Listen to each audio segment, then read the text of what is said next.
Yo, what's up, everybody? Welcome to the High Level Husband Podcast. We are jumping in for 2025, babe. Brand new year. Getting Yeah. in here. You know what I love, babe, is like last year we really put a lot more, I don't want to say effort in this, but we're a little more intentional about the podcast. And hmm it is something that we love doing. And we're going to do more of this year, guys. And we're going to have a lot bigger guests on, more guests, and just really dive deeper into what God's doing in not only our lives, but so many of the people around us lives, because we're watching insane things happen, guys. And I don't want to say it's all for naught if we don't do anything to share that with other people, to give hope of what it actually is when you live in the truth with Jesus. But that's not what this podcast is about. We just wanted to say that, babe. Guys, so one of the things that we see, babe, you were doing a post in our High Level Wives group about this today, and then I was encouraging a lot of different men about this today, is that wives, their defensiveness, their anger, their distanceness, hmm their lack of intimacy, Yeah. all of that has very little to, it's not, let's just put it away, don't say very little. It has a lot to do with themselves Yeah. and not you. Just as for the wives, the husband's defensiveness, distanceness, anger, desire for intimacy, because it's typically the other way, hmm has to do with their hurtingness hmm and not anything that you're doing wrong on the female side. And so we wanted to jump in there on that today and really talk about this, because this has been such a huge part. It's what I love about Diane's testimony. And I know that's what God has been using her for. That's what I love about life. We all have these individual hurts and Yeah. pasts and things. And all of those things typically are why we're here on this earth, is what God's been doing with us to say, hey, I'm putting you here to be able to have these hurts and trauma so you can teach them to other people so they don't have to go through them, or how to work through them.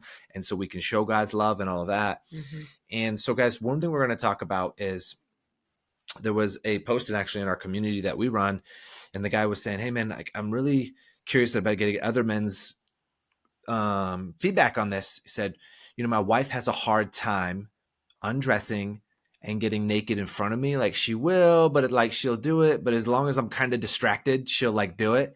But and then, or if I'm not distracted, she'll go in the closet or the bathroom or something like that.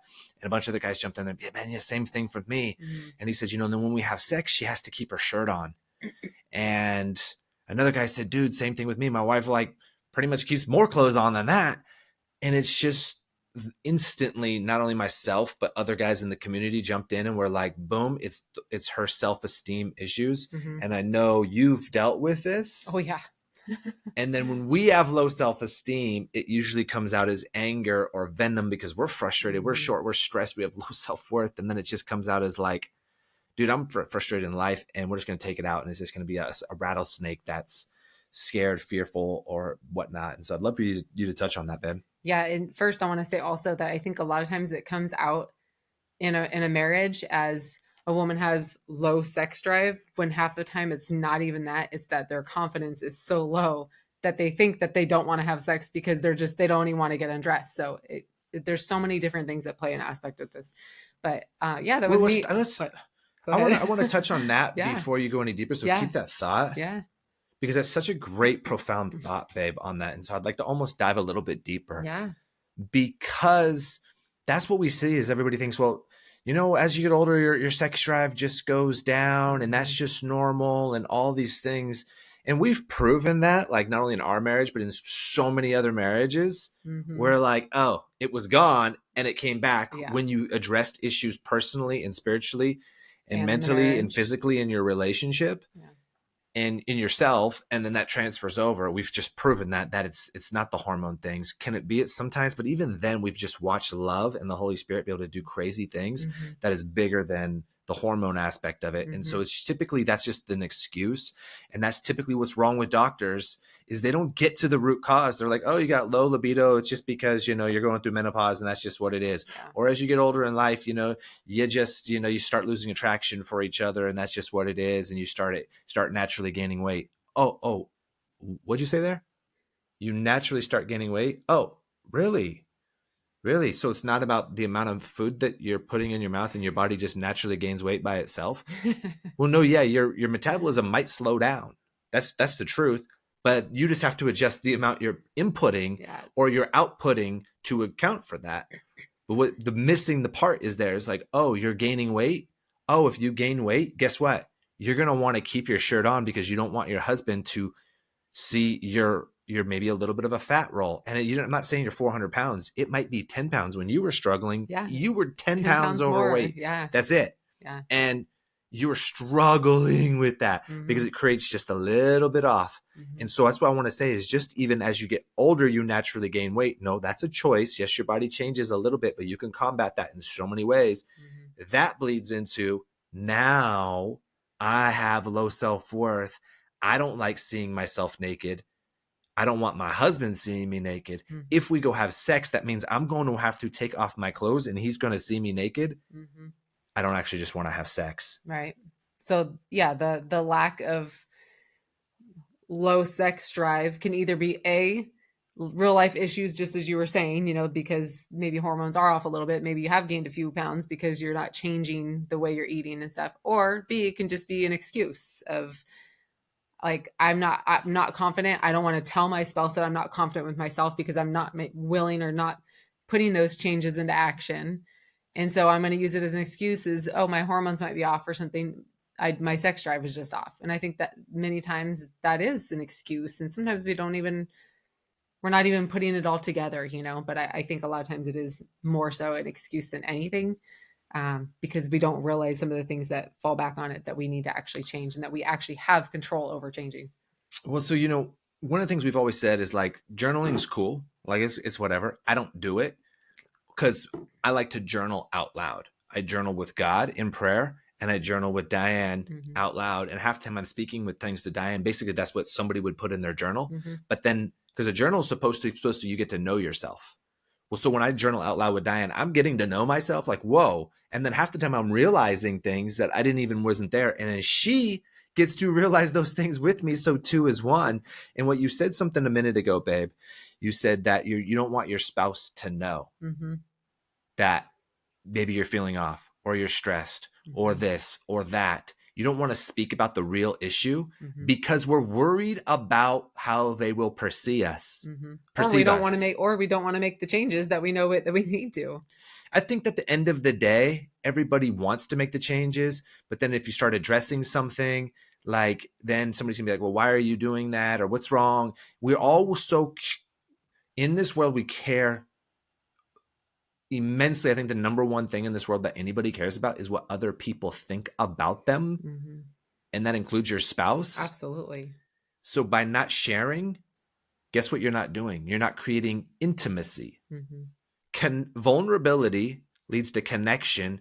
Connection leads to intimacy. Intimacy leads to deep love, right? And that's in marriage and that's in friendship. If you have vulnerability with a friend, that will lead to connection and an emotional intimacy. Since how you have intimacy with God, I ain't having sex with God. You know what I'm saying? It's just intimacy with them. I'm having intimacy conversations with friends and our spouse, which leads to love. I love my friends and I love my spouse. Well, just in a marriage, though, that leads to the actual bonding of physical intimacy. That's the equation from it. Unfortunately, society has ruined it. We ruined it in the beginning of our life because we had premarital sex not only just with each other, but with other people. And we didn't do it God's order. But that's the way it's supposed to lead. If you follow that passion, follow that process, that will lead to an amazing emotional, intimate, physical intimacy. But when you put physical intimacy there and you remove the emotional intimacy, you've done it out of order. The cart is before the horse. And now marriage is out of order and it's jacked up. And so that's why you can just go to intimacy, physical intimacy, and avoid that other stuff. But when you get it the right way, good things happen. My point of saying all of that is, one, everything is an order, a template. The Bible's a template. Share. This goes for men too. Share. Nobody wants to share and be vulnerable because they think it's going to make me be weak or it's going to get used against me. If you're authentic and you just say, babe, be real with you. Like, I think yesterday I was off a little bit because of this, and this. I don't know what's going on with that, but I've been praying for this or I've been thinking about this.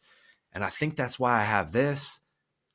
not one wife's going to go, you freaking wimp, freaking suck it up. But if you're like, no, it never goes my way. All I ever do is work hard at work and I never get the promotion. And that effing Frank, he got the promotion over me. Like, that sounds like a whining wimp. But if you're like, oh man, it's frustrating. Like, I'll shine that Frank guy. I'll work my butt off. But like, man, it's a little bummer, babe. Like, don't you feel like I'm working hard? And like, you know what I'm saying? There's a different way to do it than being a whiner about it. Share these things with your spouse. Yeah. Now, if you've built up a wall for a billion years and then you start sharing, it is uncomfortable. Yeah. I'm like probably one of the more vulnerable, real people that you probably know, babe. Like, I can just get, and I'm not saying that it's like egotistical. I just get that with anybody. I'll tell you anything about anything. Yeah. But here's the catch. There's one person in my life I have a very hard time doing that with. Who's that, babe? Your dad. Exactly. My dad. Yeah. Because he's hurt me so many times and I've hurt him. So just as you, as spouses, have hurt each other, that can build up that wall. And so you have to be courageous. Mm-hmm. The Bible says, Joshua 1:9, be strong and be courageous. Do not be discouraged, for the Lord your God is with you wherever you go. Mm-hmm. So we have to do those things. Well, guess what courage does? It grows your self-worth and your confidence. It builds you up, and then you do it more. That doesn't mean the outcome is always going to be perfect, but you keep doing it and you share. Guess what? You're opening the door for your spouse to do the same. But if you back down because it didn't go well, guess what? The devil wins. Yeah. If you are wanting to lose weight and you're 400 pounds and you had a stroke or a heart attack and you're like, dude, I tried working out and I went there and I twisted my ankle. Screw it. I'll stop. Guess what? Go ahead and die because that's what's going to happen. Or you go, okay, I'm going to get in the pool. I'm going to swim or walk or something because my ankle's jacked up. I'm keeping going. I'm going to control my diet. No matter what, I'm going to keep on going. Whether you win or it's a loss or it's hard, you keep going. So guys, you have to share. Share. We have to stop worrying about what everybody thinks about us. And guys, I wish I could tell you that we are perfect at that. Mm-hmm. We're getting a lot better in all aspects, but it finds its ways to creep in where it's like I kill off 9 dragons, a 10th shows up in an area that was never there before, right? But now it shows up. I have to kill that one, be strong and courageous. So you have to be vulnerable with all of that. And so I love that you said that, babe. And so that's where it struggles for the women on those things. And so I'd love you were going to dive into something right before I kind of cut you off. Remember what that was? I think I was just going to share that, that was one of my biggest struggles back. I mean, I don't know how many years ago. That was a long time ago. When, I was only 10 pounds that I needed to really lose, but the confidence issues that I had just because of that 10 pounds, you would have thought that it was 100 pounds, literally having to have the lights off, totally. Not wanting me to get undressed in front of him. Which then led to us not having spontaneous sex. Right. Yeah. Because it would be during the day, typically is when spontaneous sex happens. Right. Yeah. Then you use kids or I'm busy or later, I got things I need to do as an excuse. Mm-hmm. That's not the real excuse. That's the excuse you tell yourself. Mm-hmm. So then you don't have to do it. When in all honesty, in a perfect world, you would love to just go make love to your spouse in that moment because there's no judgment about what you look like. You just are connecting on all levels. In a perfect world, you would. But instead, our shell says, oh, the kids are up. Mm-hmm. Oh, I'm too busy right now. I need to make dinner. And if you put these shells to block what you actually just want to do. Because in an ideal world for any of you, what would you want to do every day of your life? Tell me your perfect day. I guarantee 99 out of 100 of you wouldn't be showing up at the job that you have right now. It would be something completely different. Yeah. You probably wouldn't live in the city you live now, or you wouldn't be doing this or that. You could just be authentic. Imagine that. I'm just even speaking that just sounds so freeing, right? Just imagine, just didn't matter what anybody else thought about you. You were just fully accepted. You fully loved yourself. You got to just walk around like, and you just did what you want all day. That's what it is. Well, we block that because we have all these shells. We're trying to protect ourselves. We put up all these walls. Well, I got a job that I didn't want to do, but I did it anyways because it has good pay and it has a good retirement plan and good benefits. Well, you just sold your soul. It's like we all do these things that just because we're trying to stay safe. Well, I'm not going to have sex with my husband today because I don't want him to see this fat roll, but it's going to see this fat roll because it's daytime, and I don't want him to see it because it's going to make me feel bad. And then if I see his eyes look down, not even knowing that he might just be like, dude, my wife is amazingly hot, and he's looking down like, dude, I got a freaking hot wife, which believe me, every guy in the group comment on that. I wish my wife understood how I actually think she's so beautiful. And I do tell her that, but she don't think it because she can't think it herself. Right. Because our confidence is so shot at certain times that we look down and we see like this disgusting pig, even if it's just 10 pounds. But little do we know that they could be looking down at us, and all we're thinking is, oh my gosh, they're staring at my roll. They see my roll, or they see this side fat, or whatever it is, or anything, Sure. But little do we know that you guys could be looking down being like, wow, my wife is amazing. What a beautiful person. I'm so attracted to her. And that's what it is 99.9% of the time. Yeah. But what we think is always the opposite, right? It's like, oh no, like our thoughts on these things.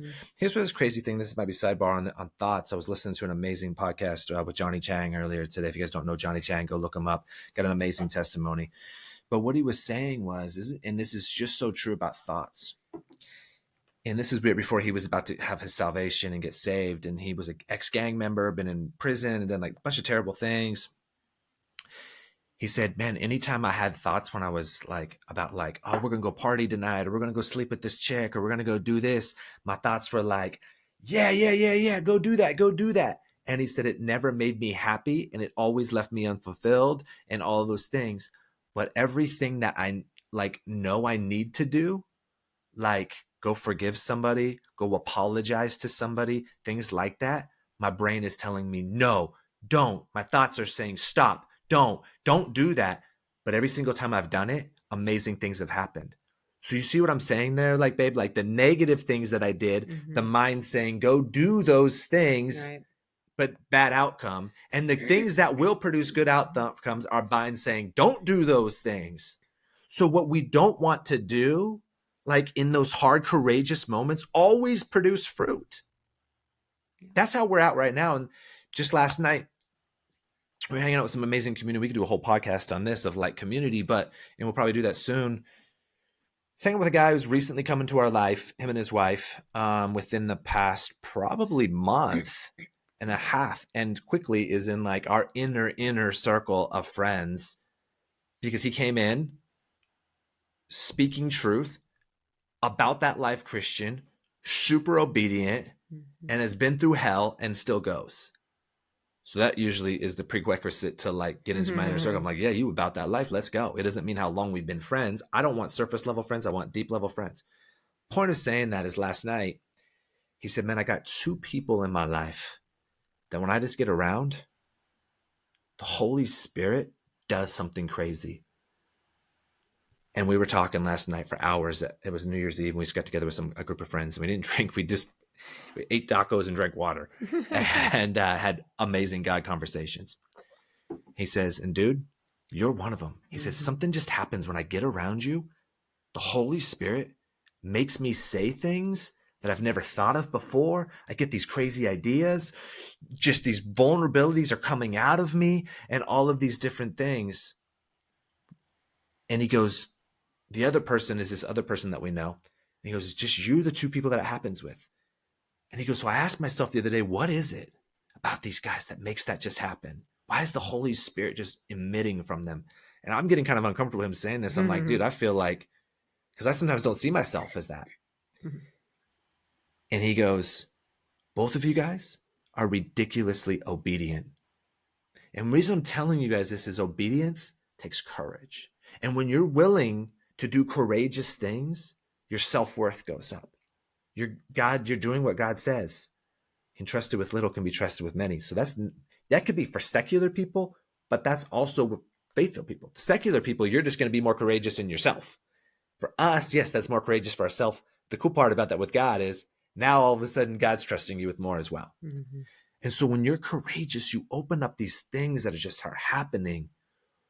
Well, then that's going to happen in the relationship with the self-worth of holding themselves down. Diane had 10 pounds to lose. You know when you started changing those thoughts was when we got obedient with God. Yeah. We moved. Courageous things. In the height of COVID, 3 months into COVID, Yeah. 2 mortgages, 0 income, 2 kids, moved to Vegas, the number one unemployed hit city in COVID in the whole US, and no money. And God said, I need you to move. And I'm not just like, hey, we just these obedient people. Now we'll go. Then never gone. 0 obedience. But our life had been living hell. Here's my wife who wakes up every morning with that self-confident issue every day. I woke up to this sound right here. Give it to him, babe. I think you do a better impression of it. That was me. It was me in the mirror changing my clothes like 10 times. Ugh. And it was so annoying, guys. I go to bed late and I sleep in late. Beauty of being an entrepreneur. You get to dictate your schedule. My brain takes a while to wake up in the morning. And so my alarm clock every day was me. Diane in front of the mirror going, ugh, and changing her clothes 15 times. And after a while, I was like, yo, babe. And I remember being in that spot because I just wasn't leading well, being frustrated with you. Sorry, I shouldn't laugh. It's not really actually funny, but it is. It is now. Yeah. And being frustrated with you and being like, babe, I don't want to hear that out of you ever again. Mm-hmm. If you don't like the way you look, do something about it. Change it. Yes. I think you're amazing. Do something. Yeah. And I'm tired of it. Now, guys, 100% the truth, wrong way to approach it on those things. But it's true. There's delicate more ways to do it. We, as two become one, face big things courageously together, which might not be in the area that was struggling in her life with her weight. When us moved here, it wasn't with her weight. That was the issue. We just did something so massively courageous together that when it came time for her to now start working out and doing those things that was her number one fear before, it wasn't even a fear anymore because she was like, yo, I just uprooted my whole life of 39 years in the same city, worked the same job for 19 years, never been an entrepreneur, never been a coach, never wanted to be a coach. Then we moved to Vegas, do all of this, and with no money and all this, it isn't going to get any scarier than that. I can go to the gym and I don't care what other people think about me. Yeah, because I'll say just a year or so prior to that, I was the girl crying in the gym, literally in the gym trying to work out because I had no confidence. And so when it seems like an easy task to just go work out, sometimes you have to build that courage first and push ourselves. Yeah, push yourselves to do those things. Slay the giant. Yeah. Do something courageous. Yeah. Imagine it. So Joshua 1:9 says, "Be strong and courageous," right? And I gotta touch up on this, and I probably should just go into Joshua and read this. But somebody else said it's either the different translation or it's just a little bit previous, and then I gotta get more proficient with that. It says, do nothing but be strong and courageous. What if your whole life was just doing nothing but being strong and courageous? I don't want to go upstairs right now because even if the real excuse is the kids are up and you're like, excuse my friendship, but screw it. They're watching TV. It doesn't matter. They're not going to know what's going on. And if they do, who cares? At the end of the day, who cares? I'm going to be strong and courageous. I'm going to do this. I don't want to go to the gym. I'm going to go to the gym. Yeah.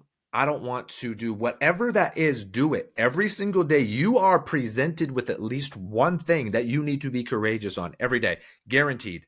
I promise you that. And there's something you go, oh, nah. What if that's all you did all day was like, okay. Okay. I'm just going to have a life of obedience. Yeah. And so it was humbling for me last night to just be around somebody that was new in my life, to be like, dude, there's just something that emits off of you and it does something to me when I'm in your presence. And that's weird for me to say that, guys. I'm telling you, that makes me sound super egotistical because when he was saying it last night, I was like, dude. And then I told him something super vulnerable after that. What I told him was, I listened to a pastor one time, and the pastor is phenomenal, by the way. The pastor said, this is me being real. Everybody else sees my greatness. But the one person, he says, but I'm the only one who can't see it. And I told him, I go, dude, that's awesome that you say that. I go, but sometimes I struggle with so many people say similar things to that. I go, but sometimes I can't see my own greatness. And that's just me being vulnerable and real. My thought right before I said that to you guys right there, you know what it said to me? It said, don't tell them that. You're the leader. You're the coach. You're the expert. You're the high-level husband. You're the person. Don't let them see any weakness in you, bro. That's the truth. We're real people. Everybody is a real person with real feelings, real issues. But guess what? Me speaking that is my one thing for courageous today. Yeah. Guess what? Boom, had to do it. Yeah. But that's also giving hope to somebody else out there who's like, dude, I struggle with that. Yeah. But here's the thing, guys. That doesn't mean I stop. I got to keep going. We were talking about this the other day with at the Bible study. We're in a discipleship program that we're just a part of, not leading it. And it was talking about Paul in 2 Corinthians, where he talks about he prayed 3 times for the Lord to remove the thorn in his side. And God said, I'm not going to remove it, for my grace is sufficient, for my power is made perfect in weakness. And what's been hypothesized, and nobody really knows fully what that is. You know, there's scholarly ways, there's ways the Holy Spirit will speak to us. There's people who have outside sources and things that can kind of break that down. But the cool thing is we were talking about, we love how it leaves it general, because that can apply for any of you, for any situation.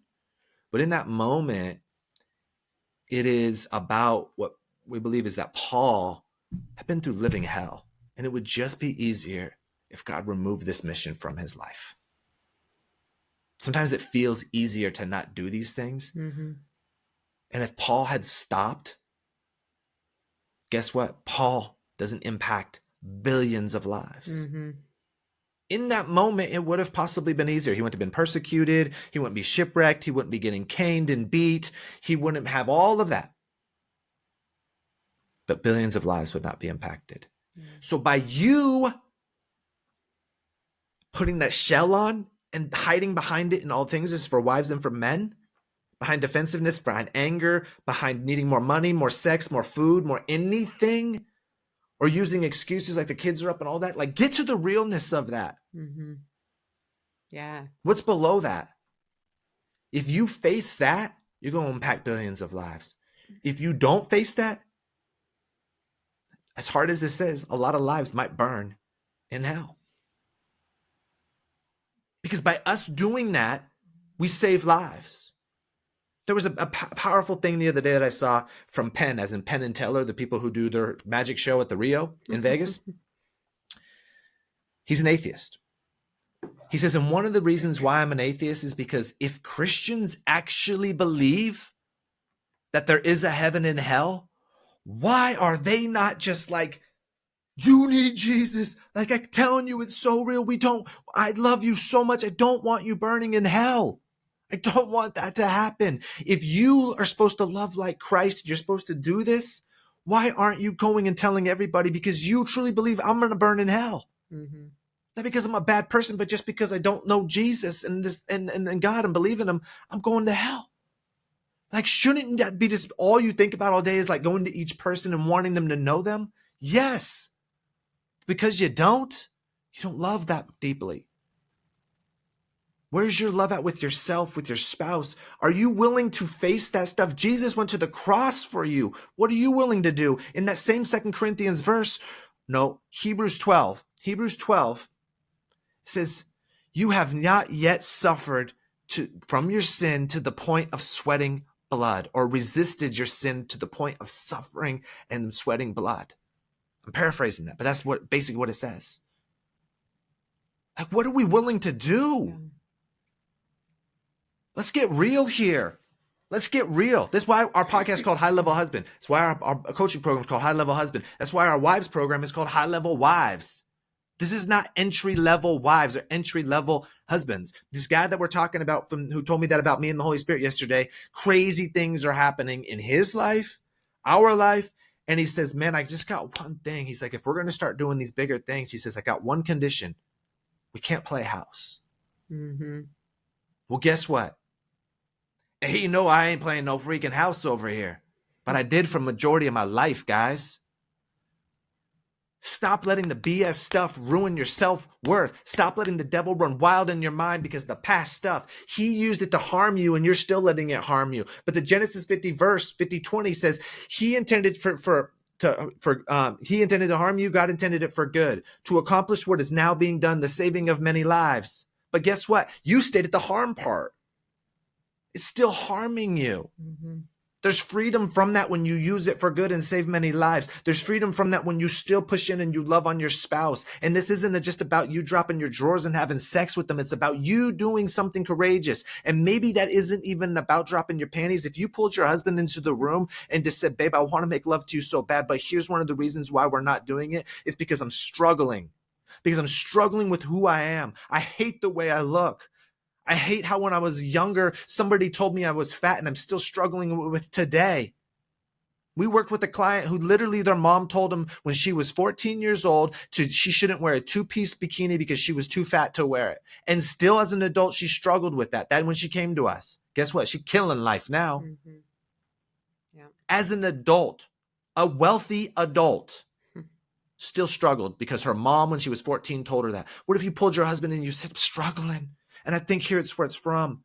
And you actually sat in solitude with God long enough and didn't have distractions from social media, from food, from shopping, from kids, from TV, from anything to distract you from actually getting to know yourself and God. And you actually just sat there and you're like, God, show me where this is coming from because I don't like what is going on in my life. And you just sat for 30 minutes or more every single day because it was the number one priority in your life, just as Jesus did every single morning with God. And you just sat and you figured it out and you faced your pain. Mm-hmm. Guess what would happen? Freedom, breakthrough. You would become a person that you don't even know you're capable of. As I watched what happened to my wife and her becoming of somebody I didn't know she was possible of. And we're just scratching the surface, baby. Yeah. I'm being real here because I'm tired of it. I'm tired of people freaking blowing excuses and throwing this crap around when it's really themselves and their fear that they're holding them back. I get it. It sucks. It's hard. It's not easy. It's not. But it's the only choice. Yeah. There is no other choice. Because if you don't do that for your marriage, guess what you're doing? You're ruining your kid's life. They're seeing a crappy marriage. You're telling them to live in fear, to hide behind a shell, and to repeat this process. Mm-hmm. That's what will happen. Until one day there's a chain breaker in your family that decides to stand up and say enough is enough. Well, guess what? You can be that person. If not, it might have to be your children. Hopefully, or hell might be in their life and it might be their grandchildren or grandchildren. You can break generational curses by you standing up. Jesus broke the curse and took all of the wrath that you deserve, I deserve, Diane deserves, and took it all. Mm-hmm. What are you willing to take? Are you willing to not sit in the dark with solitude time with God and ask? Is that scary? Hard things will come up. Tears will be shed. Things will be released. The devil will attack. Blocks will come. But it'll be worth it. Because if not, this is your life for the rest of your life, and it will get worse. Sin will compound. Roots will get deeper. The darker will get darker, and the light will be extinguished. And that will be terrible. And it will get worse. I don't care if you make $1 billion. I don't care if you have 5 houses. I don't care if you have Amazon packages showing up every day. I don't care if you have food in your mouth all day. I don't care about if the best TV shows just keep getting pumped out to distract you from what is real. It won't fill your cup. We've been there. Yeah. And so, babe, I'd love to read you to close because I hijacked that. And just kind of close us out with wives, and men and wives. Well, yeah, I'll start with this too. Like husbands, if you see your wife, if your wife is saying the things that we talked about in this podcast, talk to them and see if they'll get vulnerable with you. Ask them questions. You set the tone. You set the tone, and maybe say something that you might be struggling with. Set the tone, and then maybe they'll be vulnerable and open up too, and share things that are they're struggling with that might help them come up past some of these things that we're talking about. So. Because most of the time, though, we've worked with enough people where the guys are like, dude, my wife doesn't open up. Yeah. And I'm like, well, do you? Oh, well, I try. And then I've done it. It just doesn't go well. Right. Guys, I've done this enough. And then one of the reasons why that my Bible study at my house is different, why our coaching program is different, why anything is different is from day one, I get naked and I just share all my darkest pains, hurts, traumas, everything, failures, things I'm going through now with everybody on the spot. I come out immediately and do that. And because of it, it gives possibility for everybody else. Sets the tone. Sets the tone. So some will do it right then, and some will do it a little bit later on because they're still running from their fear. But the ones that just do it right then and there, blow it out of the water. There's so much that's freedom there with it. So if your wife isn't doing it, you keep being vulnerable. I don't care if it's being used against you. You keep doing it. Because if not, guess what? You're staying the same and you're telling your wife it's okay to never share. Yeah. And then when she shares, you don't use it against her. Well, she does that to me. Hammer down the wall. Vulnerable, vulnerable, vulnerable. Spend time, spend time, spend time. Remove every distraction from your life and make her your number one priority outside of God and spend time with her. Yep. Spend time with her. Spend so much time that those conversations come. As you guys know, I used to grow weed for a living. Guess what? You know where I started getting really good at being vulnerable was because when you grow weed, you have to trim the weed. And to trim the weed, it takes days on end because you have pounds and pounds and pounds to trim. Now, if it was indoor, you had less pounds. And if it was outdoor, you had massive amounts of pounds, so a month or more of trimming. Guess what? You would sit in a room, sometimes with 10 people, sometimes with one person. Every single time the conversation would be, Sometimes it was people I didn't even know, complete different walks of life, sometimes from other countries.